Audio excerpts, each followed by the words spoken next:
Ma belle-mère a parlé de fausse couche. C'est la façon dont Dieu corrige une erreur après avoir versé du vin sur ma robe de mariée. Quand je lui ai demandé pourquoi elle me détestait tant, elle a souri et m'a répondu.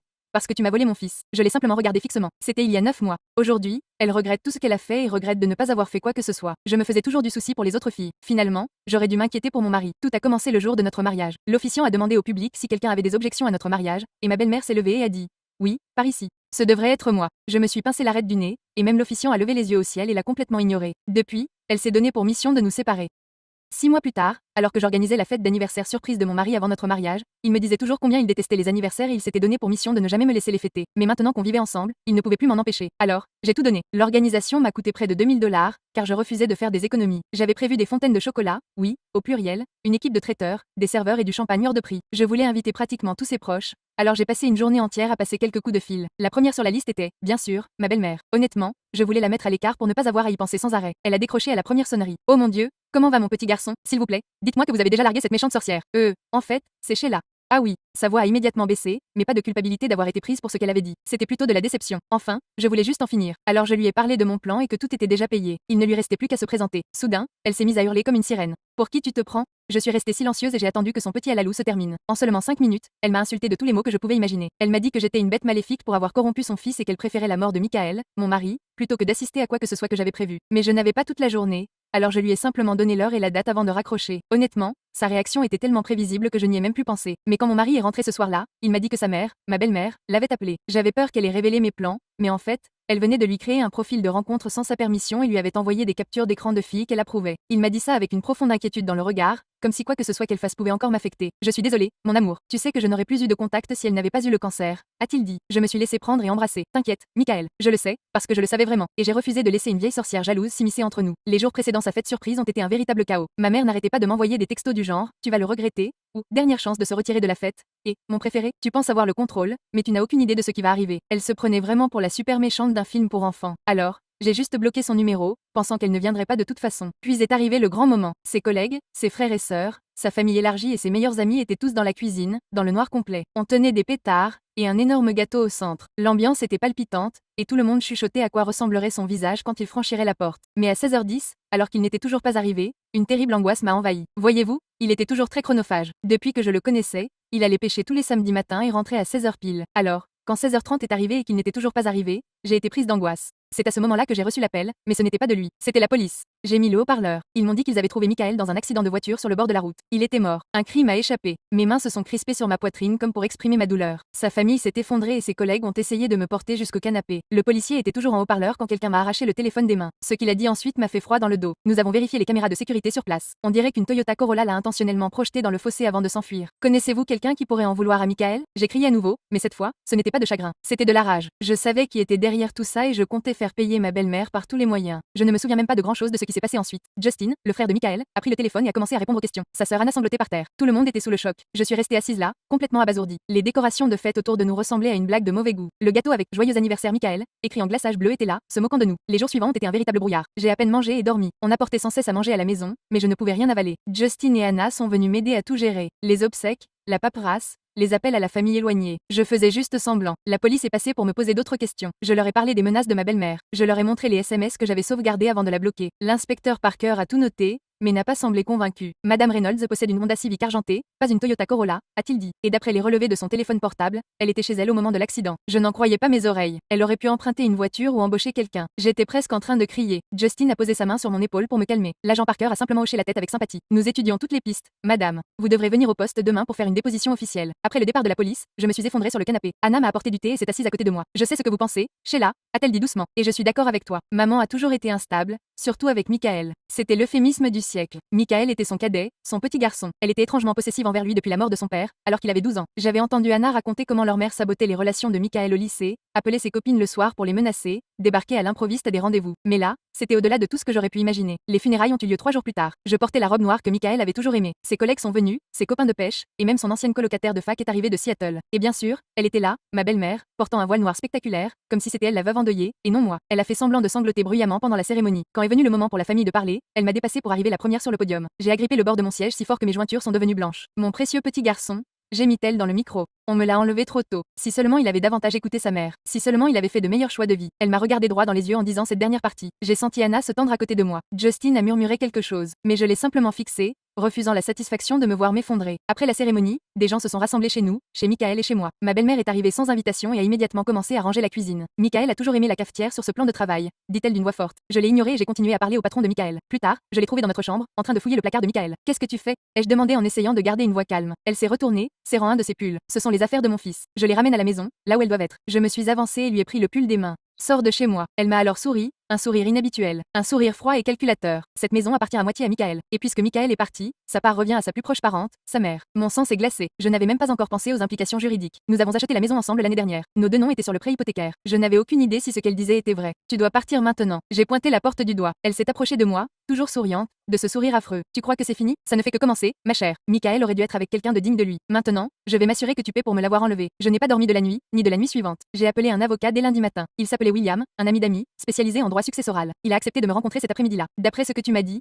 tu n'as rien à craindre, a dit William après que je lui ai expliqué la situation. Puisque vous êtes légalement mariés, vous héritez de tout, sauf testament contraire. J'ai ressenti un soulagement. Il n'y a pas de testament. Nous avons parlé d'en rédiger un, mais nous n'y sommes jamais parvenus. William a acquiescé. Alors, la maison est à vous. Sa mère n'y a aucun droit. J'aurais dû me sentir mieux après cette rencontre, mais quelque chose me taraudait encore. La Toyota Corolla. L'enquête de la police semblait être dans l'impasse. Ils avaient des images granuleuses d'une caméra de circulation montrant une voiture percuter le camion de Michael, mais ils ne distinguaient ni la plaque d'immatriculation ni le conducteur. J'ai décidé de faire quelques recherches par moi-même. J'ai commencé par le téléphone de Michael, que la police m'avait rendu. J'ai parcouru ses appels récents. La plupart étaient pour moi, son travail, Justin. Mais il y avait un numéro que je ne reconnaissais pas, celui qu'il avait appelé plusieurs fois la veille de l'accident. Je l'ai noté, puis j'ai vérifié ses SMS. Rien d'inhabituel, juste nos échanges quotidiens habituels, quelques discussions de groupe avec ses amis, des nouvelles de ses copains de pêche. Puis j'ai consulté ses emails. C'est là que j'ai trouvé un email de sa mère, envoyé le matin de l'accident. L'objet était urgent. Rejoignez-moi aujourd'hui. Je l'ai ouvert, les mains tremblantes. Michael, j'ai besoin de te voir immédiatement. Il s'agit de Sheila. J'ai découvert quelque chose que tu dois savoir avant qu'il ne soit trop tard. Retrouve-moi au vieux pont à 15h30. Viens seul. Ne lui dis rien. Mon cœur battait la chamade. L'accident s'était produit près du vieux pont, peu après 15h30. Il rentrait chez lui après l'avoir rencontré. C'était une preuve. Non, je me suis fait suivre l'email, puis j'ai appelé l'agent Parker. Il m'a dit qu'il allait enquêter, mais m'a rappelé qu'un email demandant un rendez-vous n'était pas une preuve de meurtre. J'ai raccroché, frustré. Cette nuit-là, je n'ai pas pu dormir. Je n'arrêtais pas de penser à cette Toyota Corolla. Quelque chose me semblait familier, mais je n'arrivais pas à le retracer. Puis ça m'a frappé. Il y a environ un mois, Michael m'avait dit que Cynthia, la voisine de sa mère, avait acheté une nouvelle voiture, une Toyota Corolla. Le lendemain matin, je me suis rendu dans le quartier de ma belle-mère. Je me suis garé en bas de la rue et j'ai attendu. Vers midi, une femme est sortie de la maison voisine de celle de ma belle-mère. Elle est montée dans une Toyota Corolla argentée et est partie. J'ai rapidement pris une photo de la voiture et de la plaque d'immatriculation. J'ai envoyé la photo à l'agent Parker avec un message expliquant ma théorie. Il m'a rappelé presque immédiatement. On va enquêter, Madame Walsh, mais s'il vous plaît, ne poursuivez pas vos investigations toute seule. Cela pourrait être dangereux. Je l'avais promis, mais j'étais déjà en train d'élaborer un plan. Il fallait que je parle à Cynthia. Je voulais savoir si ma belle-mère avait emprunté sa voiture ce jour-là. Il me fallait des preuves. J'ai attendu le lendemain pour agir. Je pensais que Cynthia serait au travail, alors je suis retournée dans le quartier de Mel vers 10h. La Toyota Corolla argentée était toujours garée dans l'allée de Cynthia. J'ai garé ma voiture quelques maisons plus loin et me suis dirigée vers sa porte, le cœur battant la chamade. L'air matinal était vif et la rosée s'accrochait encore aux pelouses impeccablement entretenues qui bordaient la rue de banlieue. Mes mains étaient moites en m'approchant de sa porte, le poids de ce que j'allais faire pesant sur mes épaules. J'ai sonné, sans vraiment m'attendre à une réponse,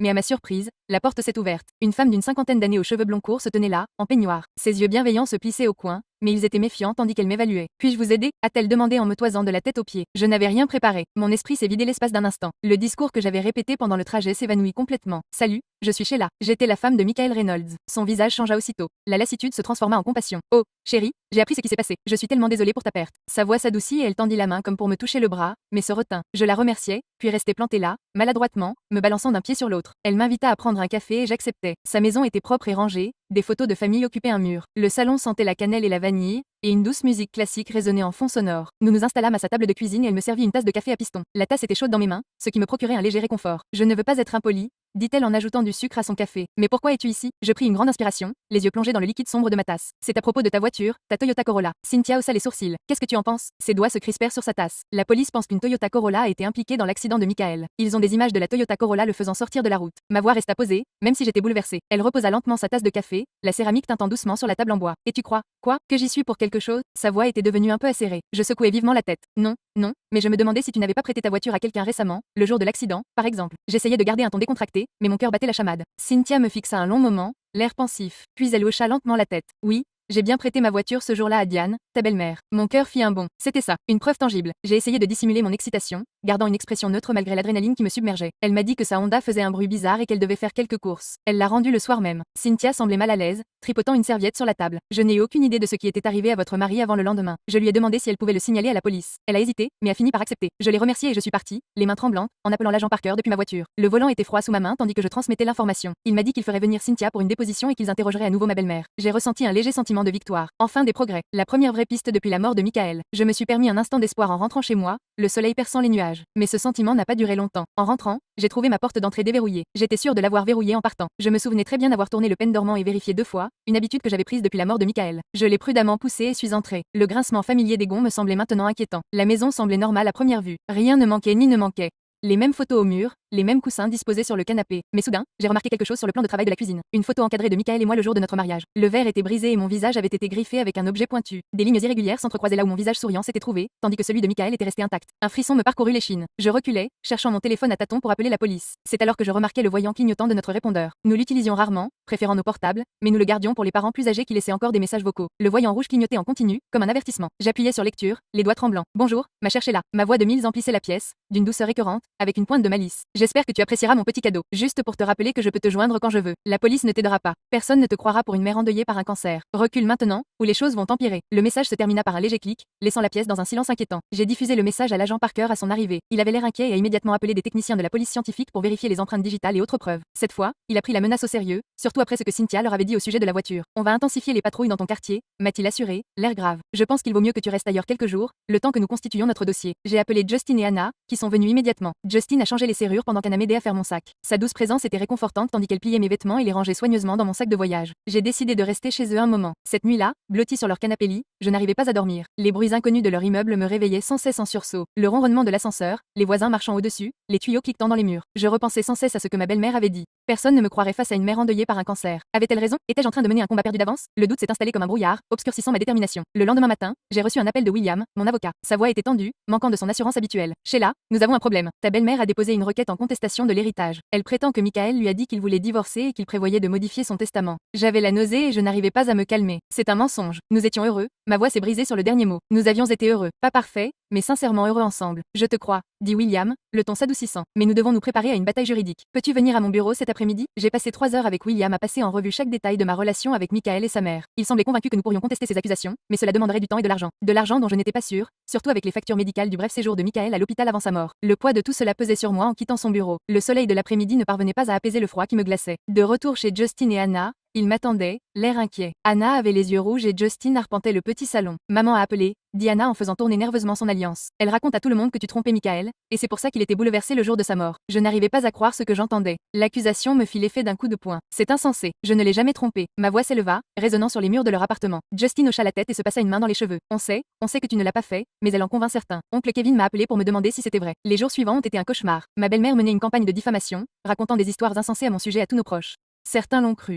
J'ai essuyé des regards noirs à l'épicerie d'une femme qui discutait avec moi au rayon fruits et légumes. Quelqu'un a laissé un mot désagréable sur ma voiture, me traitant de tricheur. Le mot était écrit en lettres rouges et furieuses. Le papier est resté collé sous mon essuie-glace comme un drapeau d'accusation. Pendant ce temps, l'enquête policière semblait piétiner. L'agent Parker m'a dit qu'ils avaient interrogé ma belle-mère au sujet de l'empreinte de la voiture de Cynthia, mais elle a affirmé qu'elle ne l'avait conduite qu'à la pharmacie et qu'ils ne pouvaient pas prouver le contraire. Les images des caméras de surveillance étaient granuleuses et, bien qu'elles montraient une Corolla argentée, le visage du conducteur n'était pas visible. Je commençais à désespérer lorsque j'ai reçu un appel inattendu d'Elijah, le meilleur ami de Michael. On n'avait pas beaucoup parlé depuis l'enterrement. Trop endeuillés par le chagrin, tous les deux. Sheila, il faut que je te parle en personne. Il s'agit de Michael. Sa voix était pressante, presque chuchotée. On s'est rencontrés dans un café du centre-ville. Elijah avait l'air nerveux, regardant constamment par-dessus son épaule. Il avait maigri depuis la dernière fois que je l'avais vu, et des cernes lui couvraient les yeux. Il commanda un café noir, mais ne le bute pas. Il serra simplement la tasse dans ses mains. Michael m'a appelé le jour de sa mort. Il dit à voix basse, penché par-dessus la table. Il était vraiment bouleversé. Il disait que sa mère lui avait dit qu'elle avait la preuve que tu prévoyais de le quitter. Il ne la croyait pas, mais elle insistait. Elle a dit avoir des emails ou autre chose. J'étais sous le choc. Cette révélation me retournait l'estomac. C'est complètement faux. Sifflai-je, consciente de la présence d'autres clients à proximité. Elijah hocha la tête, le regard sérieux. Je sais que je le lui ai dit,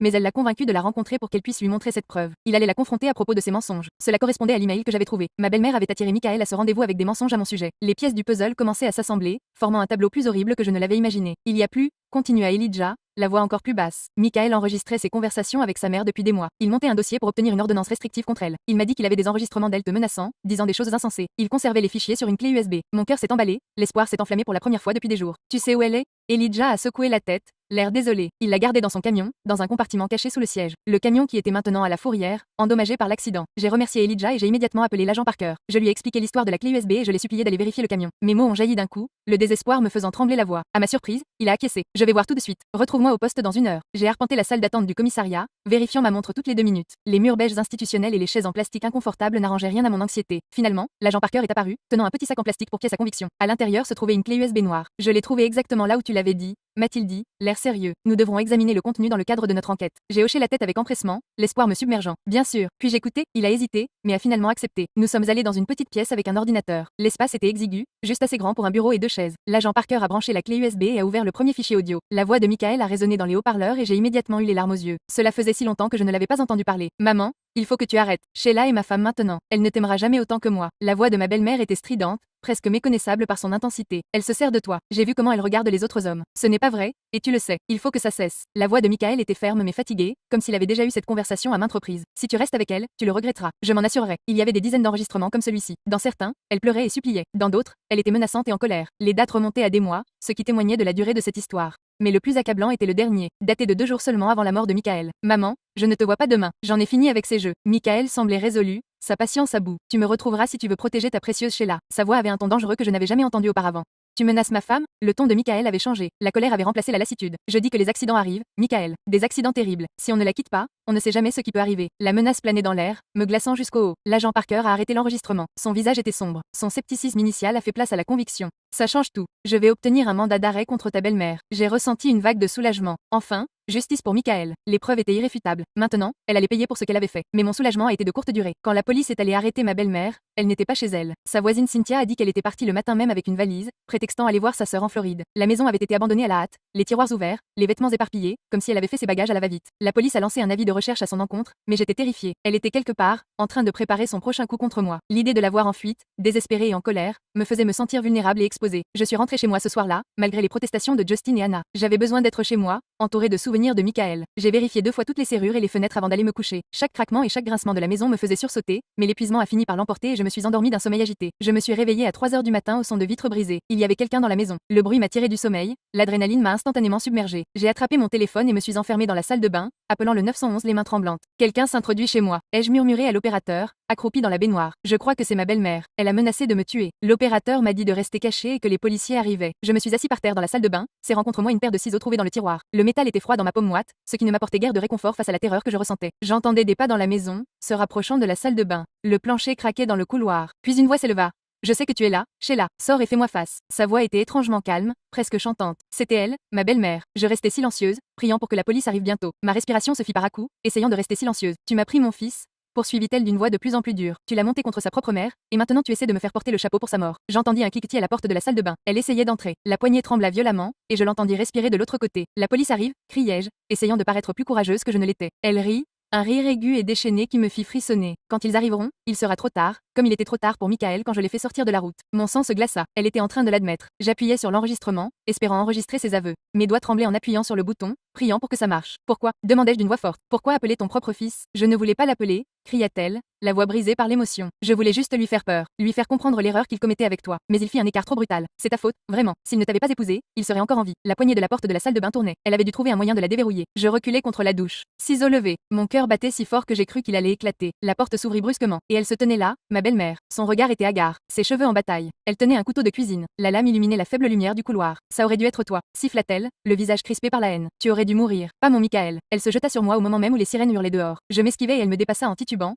se cognant la tête contre le rebord de la baignoire. Le couteau s'écrasa au sol, tournoyant sur le carrelage. Du sang commença à couler d'une coupure sur son front. La police fit irruption quelques instants plus tard et me trouva debout au-dessus de ma belle-mère inconsciente, toujours en train d'enregistrer sur mon téléphone. La lampe torche de l'agent balaya la salle de bain, illuminant la scène d'une lumière blanche crue. Les heures qui suivirent furent un tourbillon de déclarations et de questions. Ma belle-mère fut emmenée à l'hôpital sous surveillance policière. Mes aveux enregistrés furent versés au dossier. J'étais assis, emmitouflé dans une couverture, dans mon salon, répondant sans cesse aux mêmes questions tandis que les différents agents prenaient ma déposition. De retour chez moi le lendemain, épuisé mais soulagé, je trouvais Anna et Justin qui m'attendaient. Ils avaient entendu ce qui s'était passé et sont venus directement. Anna m'a serré fort dans ses bras, et Justin m'a serré l'épaule, le regard plein d'inquiétude. C'est fini, leur ai-je dit en m'effondrant sur le canapé. Il l'accuse du meurtre de Michael. Anna s'est assise à côté de moi et m'a pris la main. Ses doigts étaient chauds contre les miens. Il y a quelque chose que tu devrais savoir, Sheila, à propos du cancer de maman. Je l'ai regardé, perplexe. Qu'est-ce que tu en penses? Justin s'est avancé, l'air sombre. Elle n'a pas de cancer. Elle n'en a jamais eu. Elle ment depuis des années pour manipuler Michael, pour le garder près d'elle. Je n'arrivais pas à croire ce que j'entendais. Le cancer était la raison pour laquelle Michael gardait contact avec sa mère malgré son comportement. C'était le sentiment de culpabilité qu'elle utilisait chaque fois qu'il essayait de fixer des limites. Tous ses rendez-vous chez le médecin, les traitements qu'il avait contribué à financer, tout cela n'était que mensonge. Depuis combien de temps le savez-vous? Leur ai-je demandé. Une nouvelle vague de colère m'a submergée. Nous nous en doutions un moment, a admis Anna, la culpabilité l'envahissant, mais nous ne l'avons confirmé que récemment. Nous avons trouvé son dossier médical en nettoyant sa maison après sa fugue. Il n'y a aucun diagnostic de cancer nulle part. J'ai ressenti un étrange mélange de colère et de soulagement. De la colère pour ces années de manipulation, mais du soulagement qu'au moins Michael n'ait pas abandonné sa mère alors qu'elle était vraiment malade. Cette révélation a tout mis en lumière. Toutes ces fois où Michael était venu l'aider. Tout l'argent qu'il lui avait donné pour ses traitements. Toute la culpabilité qu'il ressentait lorsqu'il essayait de prendre ses distances. Le lendemain, William, j'ai appelé pour annoncer la nouvelle de l'affaire d'héritage. La requête de votre belle-mère a été retirée. Compte tenu des accusations criminelles portées contre elle, son avocat lui a conseillé de l'abandonner. Sa voix portait une note de triomphe qui reflétait mes propres sentiments. Les menaces que ma belle-mère avait proférées s'évanouissaient une à une. La police disposait de preuves solides contre elle. L'héritage était assuré. Sa campagne de diffamation s'était retournée contre elle dès qu'on a appris qu'elle était accusée du meurtre de Michael. Ceux qui avaient cru ces mensonges m'appelaient maintenant pour s'excuser, leur message remplissant ma messagerie vocale, mais je ressentais toujours un vide intérieur. Rien de tout cela ne ramènerait Michael. La victoire était vaine sans lui pour la partager. La maison semblait trop calme, trop immobile sans son rire remplissant les pièces. Je me suis rendue sur sa tombe le week-end suivant, apportant ses fleurs préférées, des marguerites jaunes qui illuminaient le sombre cimetière. Tandis que j'étais assise là à lui parler, à lui raconter tout ce qui s'était passé, j'ai ressenti une étrange sensation de paix m'envahir. Une douce brise faisait bruisser les feuilles du chêne au-dessus de ma tête, presque comme une réponse.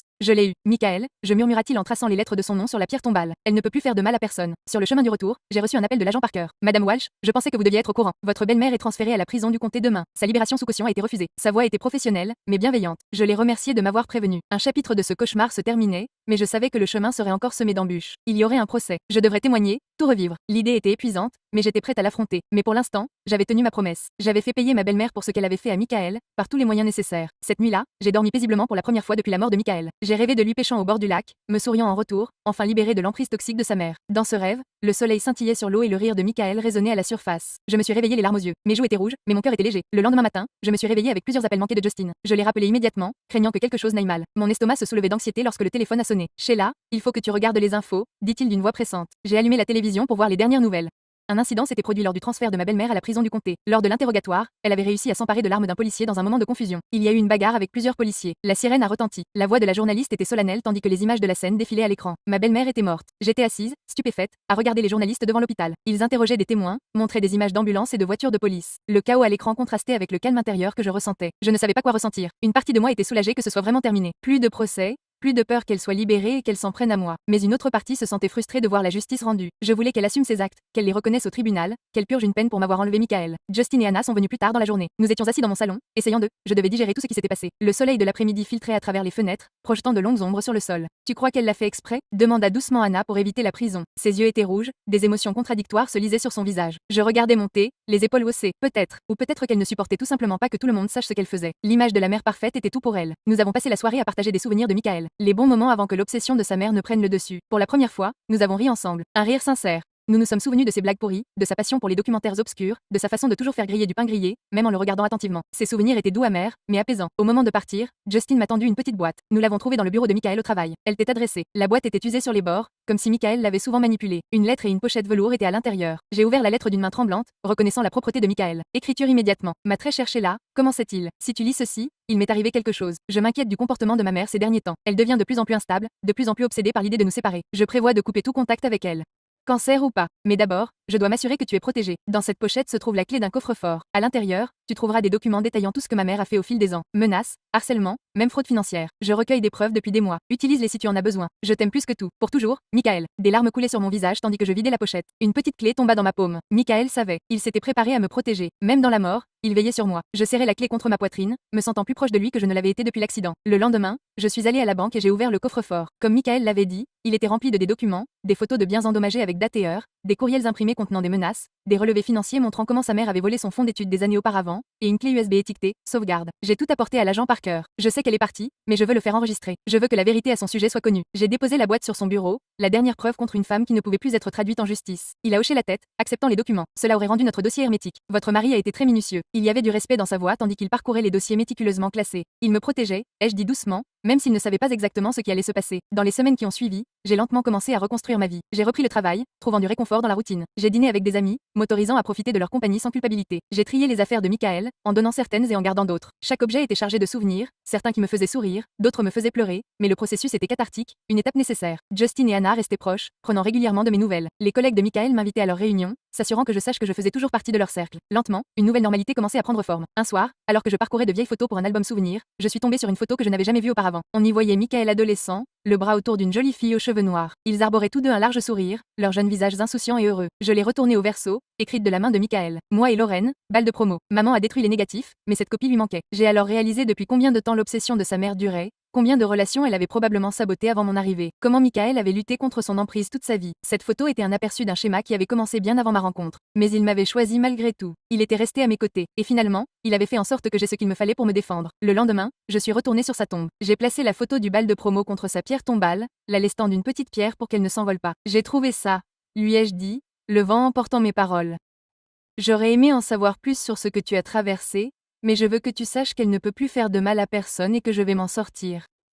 En m'éloignant, je me suis sentie plus légère.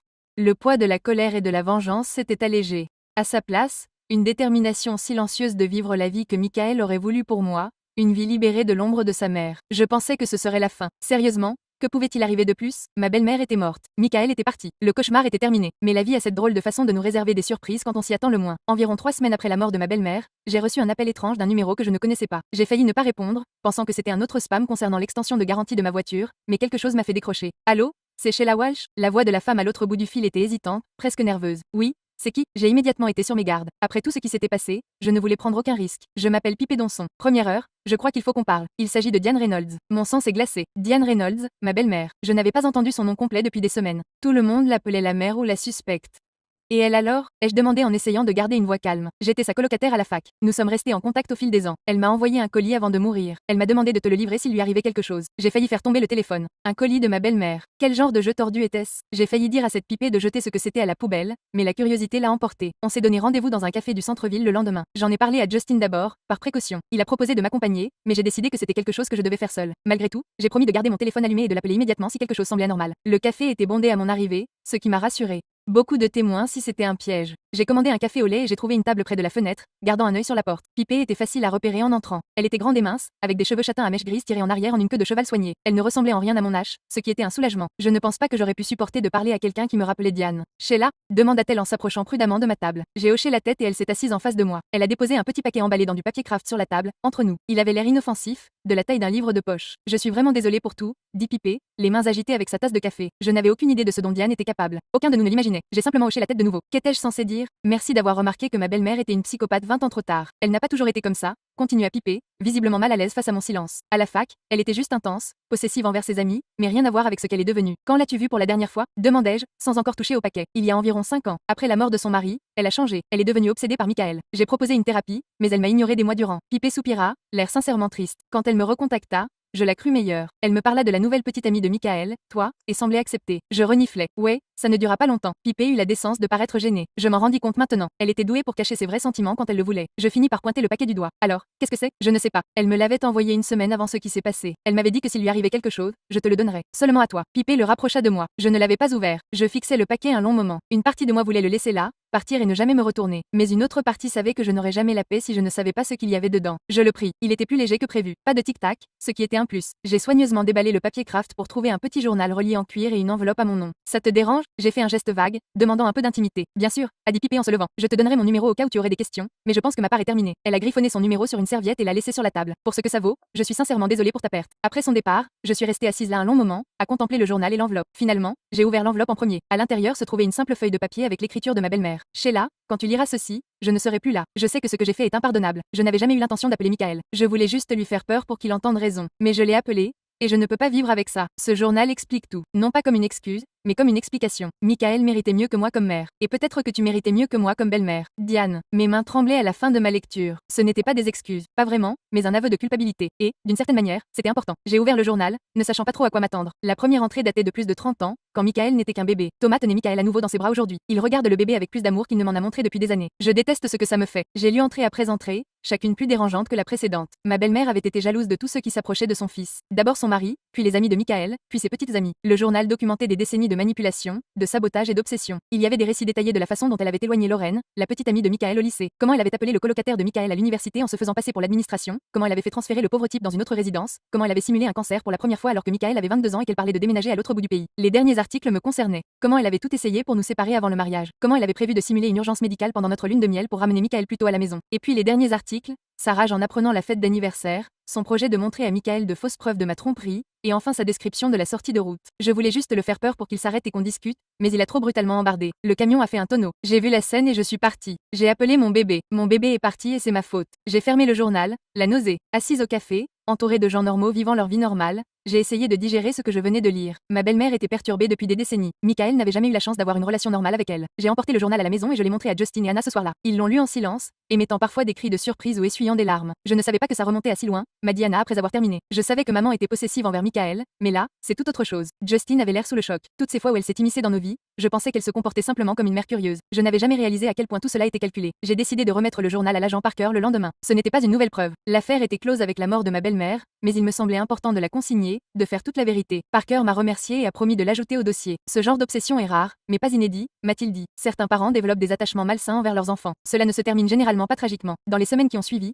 j'ai recommencé à fouiller dans les affaires de Michael. Mais cette fois, je cherchais des signes, des moments où l'influence de sa mère avait façonné sa vie d'une manière que je n'avais pas perçue auparavant. J'ai trouvé une lettre d'une école doctorale californienne lui offrant une bourse complète. Il n'avait jamais mentionné y avoir postulé. Il y avait aussi un vieux courriel imprimé d'un recruteur new-yorkais pour un poste qui lui aurait été parfait. Des miettes de la vie qu'il aurait pu vivre s'il avait pu échapper à l'influence de sa mère. Cela m'attristait de penser à toutes les opportunités qu'il avait manquées à cause de ses manipulations. Mais cela me faisait aussi apprécier encore plus la force qu'il avait dû avoir pour m'épouser, pour me choisir, sachant la réaction de sa mère. Un jour, environ 2 mois après avoir reçu le journal, je rangeais le bureau de Michael lorsque j'ai trouvé une petite boîte en velours au fond d'un tiroir. À l'intérieur se trouvait un magnifique collier en saphir et un mot pour Sheila. Joyeux premier anniversaire. Notre anniversaire aurait eu lieu dans 3 semaines. Il avait déjà acheté mon cadeau. Assise par terre dans notre bureau, j'ai pleuré pendant ce qui m'a semblé des heures. Le collier serrait ma main. Quand je me suis enfin ressaisie, je l'ai mis. C'était une sensation bienveillante, comme tenir une promesse. Je me suis regardée dans le miroir et, pour la première fois depuis des mois, j'ai souri à travers mes larmes. Ce week-end-là, j'ai invité Justin, Anna et quelques amis proches de Michael à dîner. Rien d'extraordinaire, juste une pizza et une bière. Mais tandis que nous étions assis à échanger des anecdotes sur Michael, à rire de ses blagues ratées et de ses moments embarrassants,